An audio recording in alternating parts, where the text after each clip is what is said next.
Are you doing? Just getting ourselves organized here. Listen, we asked 100 foremen what's broken, and I've got some interesting data for you. You want to know what they told us? Because I will share it with you here.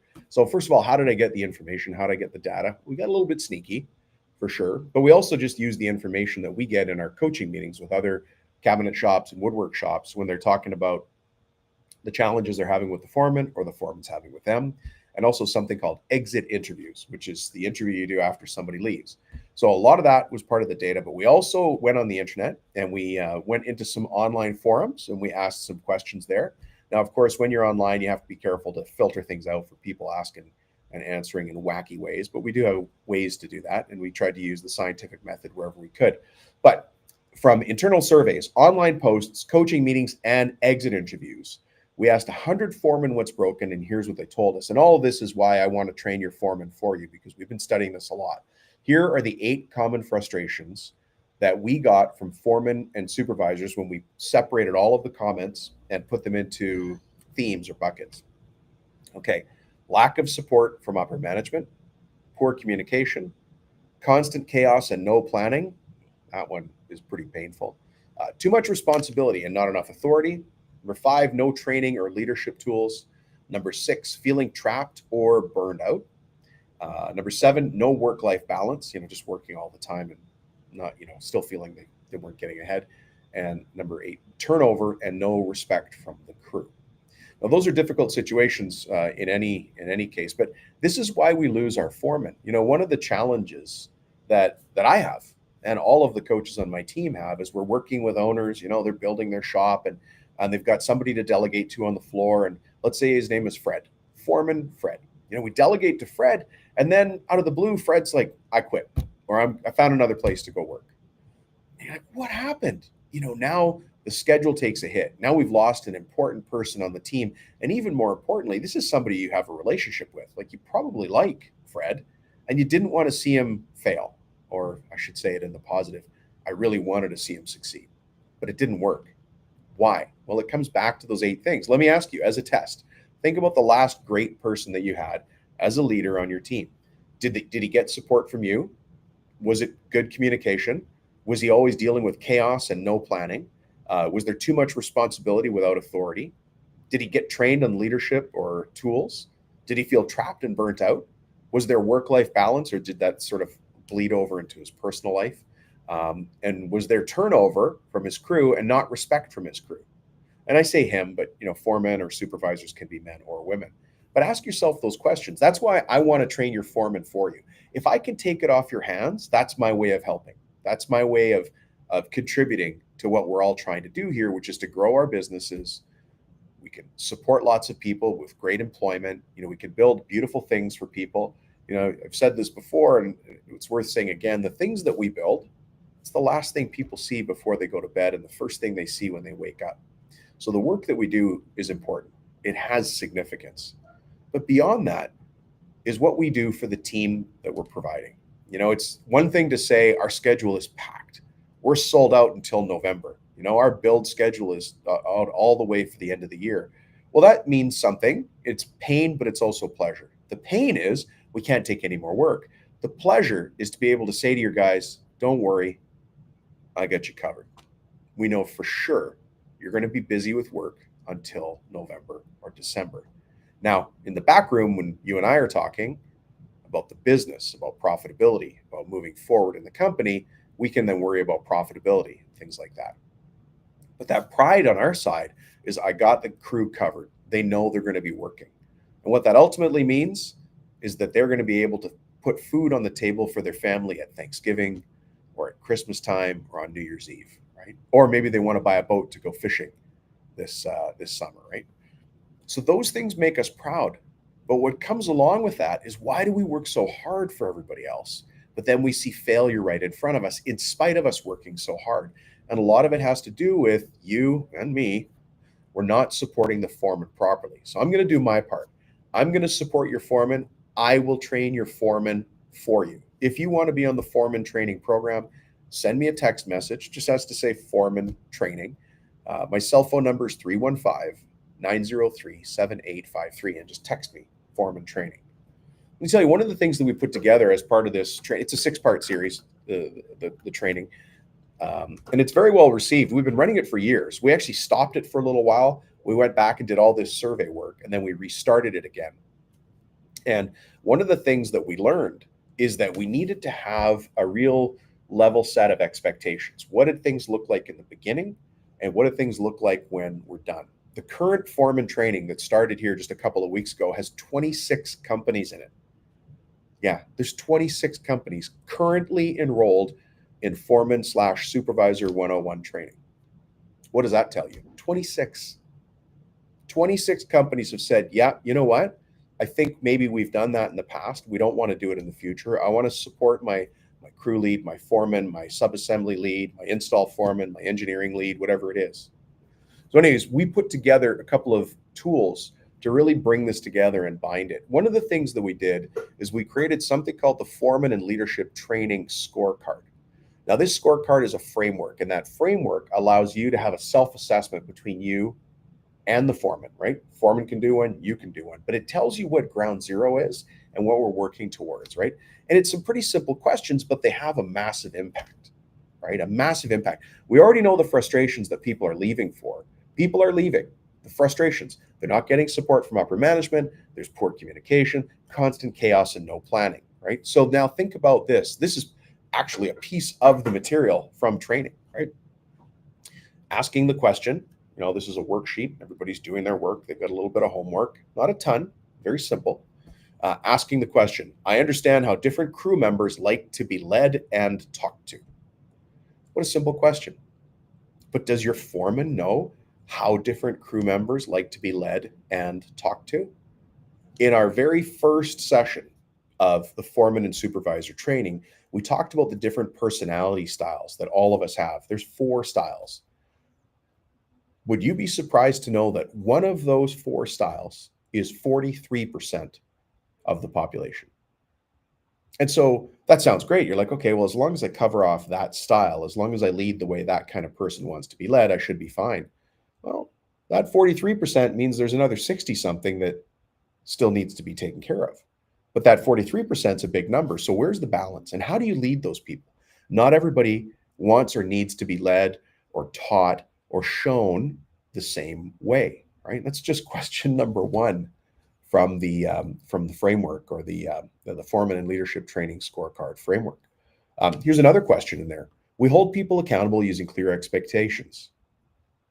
We have a system for spotting when things get backed up in the shop. Do you have a system for spotting when things get backed up in the shop, or is it just suddenly you can smell, you can hear the gears grinding, you could smell something, you're like, what's going on? How come, we're supposed to produce 3 kitchens a week, 5 kitchens a week? We're laying up veneers, but how come this and that's not, like, what's happening?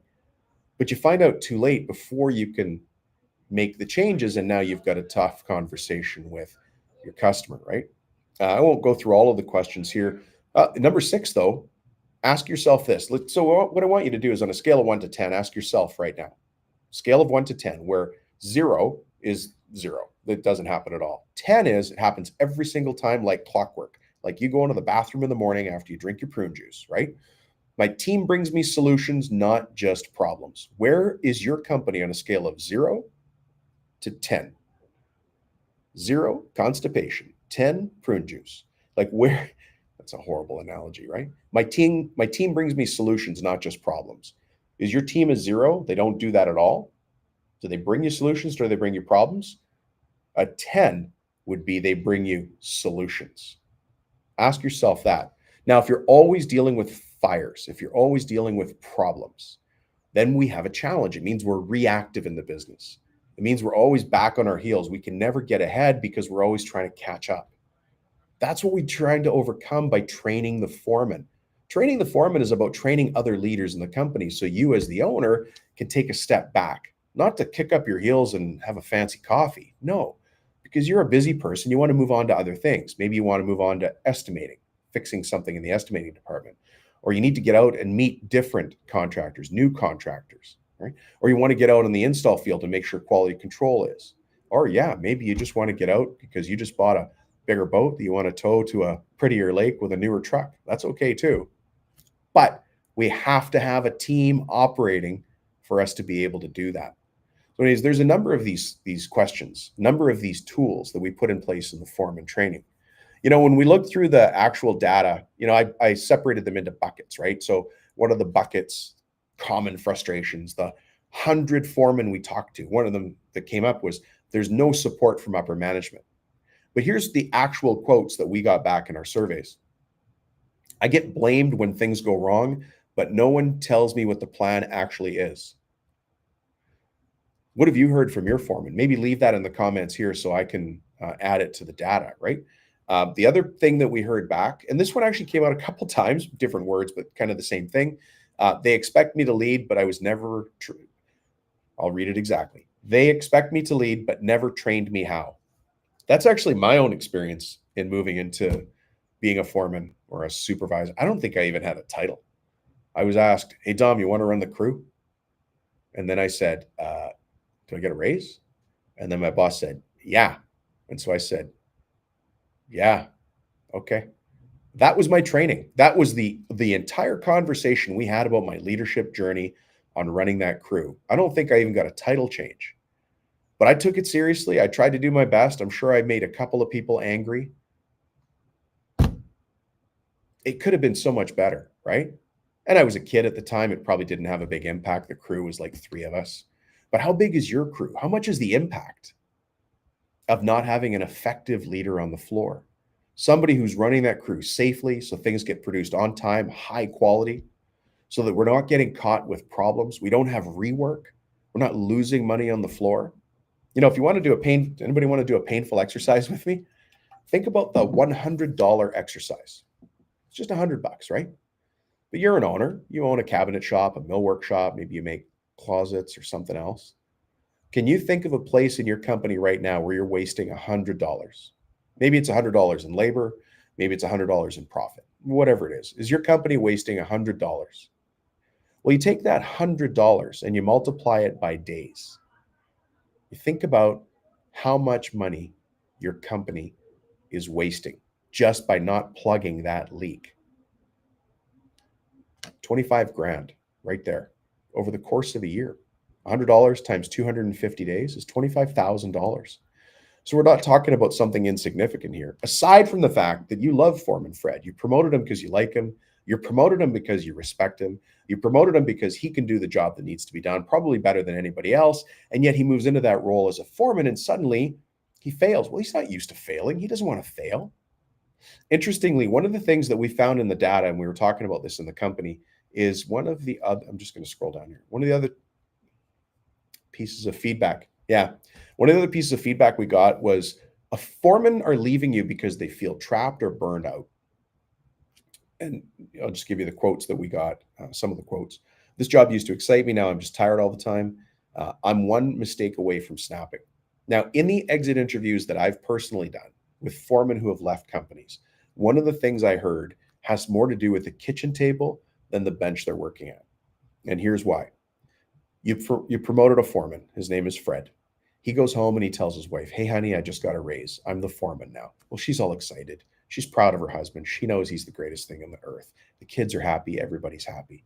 Fred is now bringing home X dollars more than he used to because there's a raise. He now feels very proud that he's able to provide for his family just a little bit more. How can he now come back to you and quit or take a wage cut and go backward? Excuse me, guys. I apologize. It's hard. And so that's when we talk about feeling trapped.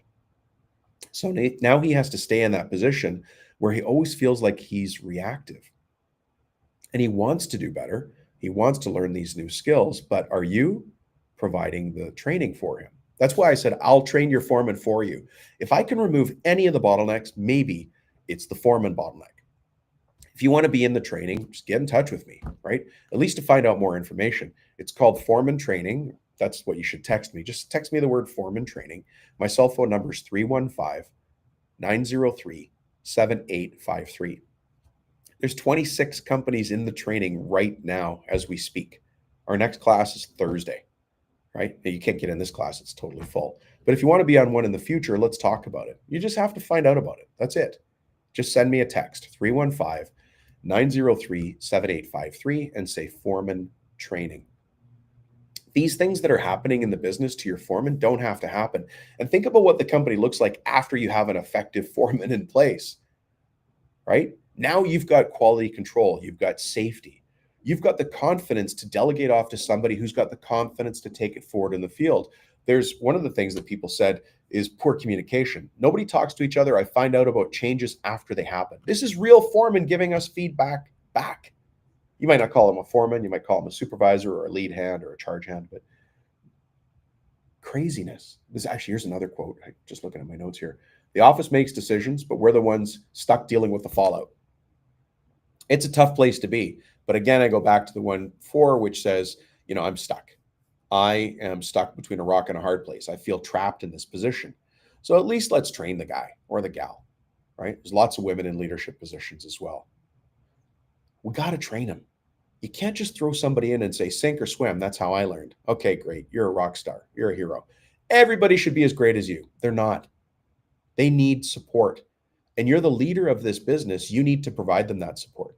In exchange, you get a nice, clean, safe work site. You get efficiency and quality on the floor. You get less rework, happier customers. You could take that production schedule that looks like a beast and bring it down to something more manageable, which of course is going to allow you to produce more jobs more profitably. All of it works, but we have to have a team that works as well. Anyways, I will train your foreman for you. Let's take that off your hand. If you still haven't onboarded your foreman, I'll train your foreman for you. If you've never trained your foreman, I'll train your foreman for you. Just send me a text to find out more about it. My cell phone number is 315-903-7853 and just say foreman training, and then you can find out more about it.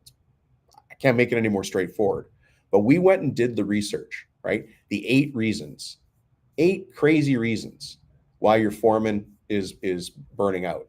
Here's actually what we called this episode. We asked 100 foremen what's broken. Here's what they told us, right? 8 common frustrations. Number 1, no support from upper management. That's you and me, by the way. I take that same responsibility. When I saw the data, I knew I had to fix foreman training. That's why we call it Foreman and Supervisor Training 101. It's just the start of the conversation. But what a great place to start it. So number 1, lack of support from upper management. Number 2, poor communication. Number 3, constant chaos and no planning. Oh my God, can you imagine walking in and every day chaos is happening in the shop, and you still have production, you still have safety to worry about, but you've got madness happening all around you, right?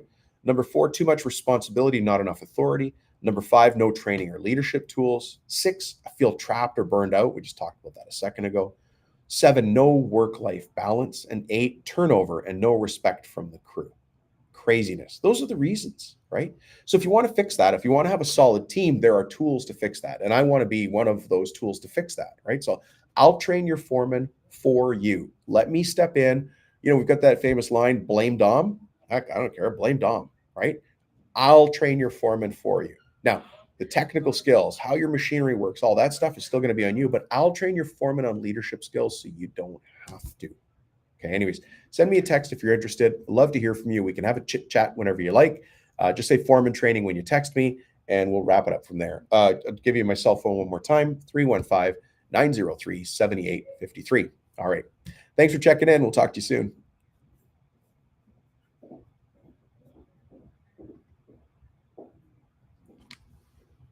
And we're going to end this recording, folks.